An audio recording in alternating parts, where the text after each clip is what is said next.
Today we're going to be looking at the levels of organization of life, and complexity. In the learning of living things, you have what we call unicellular organisms and multicellular organisms. Organisms that are made up of just one cell, and we know that a cell is the smallest single unit of life. So organisms that are made up of just one cell, they are known as unicellular organisms. Whereas organisms that are made up of more than one cell, they are known as what? Multicellular organisms. So when a cell can exhibit all the properties of a living thing, we'll call that very cell a what? Unicellular what? Organism.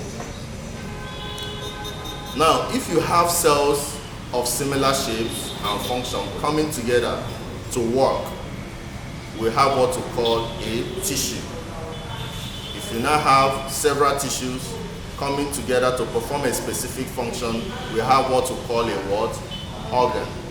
What we call an organ.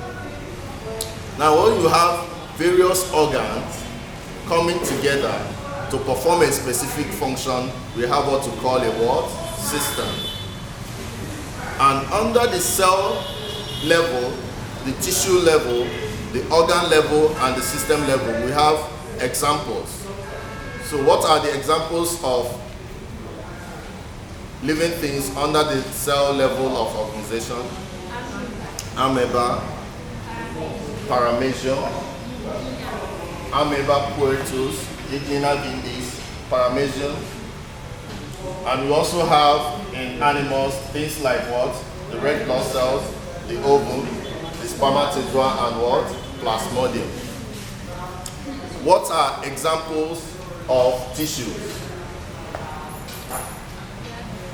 Examples of tissues are what?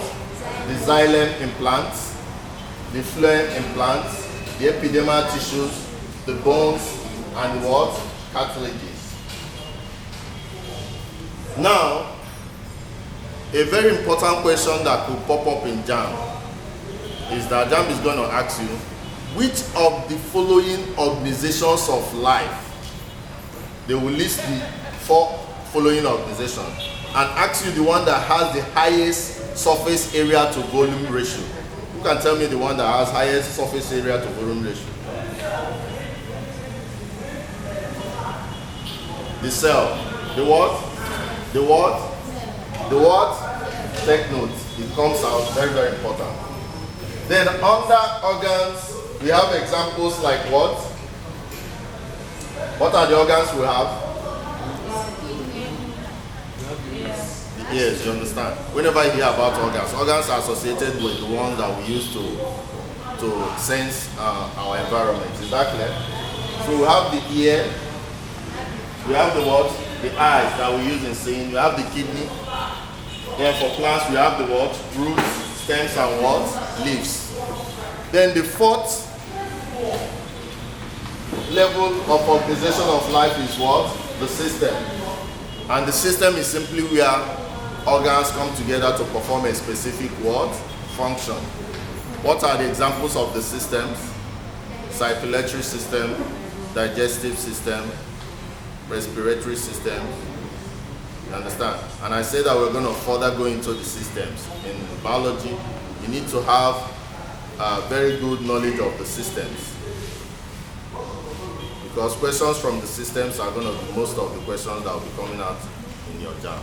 So we're going to quickly rush through this.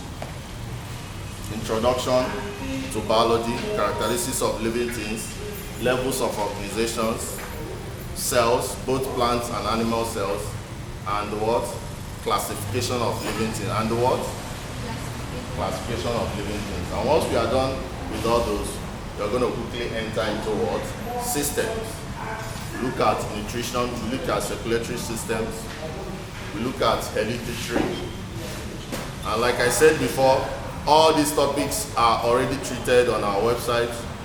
Check out our website, www.jamboyecnicouni.com. Download our app from Google Play Store.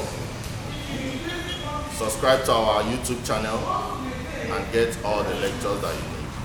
Thank you.